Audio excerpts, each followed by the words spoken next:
എന്റെ ഗാഥയെ ഒരിത്തിരി കളിപ്പിച്ചു എന്ന് വെച്ച് എന്നോടിത് ചെയ്യണമായിരുന്നു. എങ്കിലും ഉണ്ണി, എന്റെ കല്യാണമാണ് എന്ന് പറഞ്ഞിട്ട് പോലും ഒന്ന് വരാൻ തോന്നിയില്ലല്ലോ. എങ്കിലും ഗാഥയെ എന്നെ ഇത്രയും വെറുക്കാൻ ഞാൻ എന്ത് തെറ്റാ ഗാഥയോട് ചെയ്തത്? എങ്കിലും ഉണ്ണി, എന്നെ ഇത്രയും വെറുക്കാൻ ഞാൻ എന്ത് തെറ്റാ ഉണ്ണിയോട് ചെയ്തത്?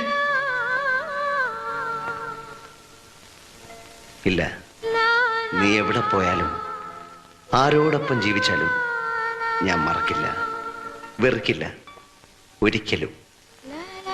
വരണ്ട, ഉണ്ണി വന്നില്ലെങ്കിലും എന്നെ മറന്നാലും ഞാൻ ഉണ്ണിയെ മറക്കില്ല, വെറുക്കില്ല, ഒരിക്കലും.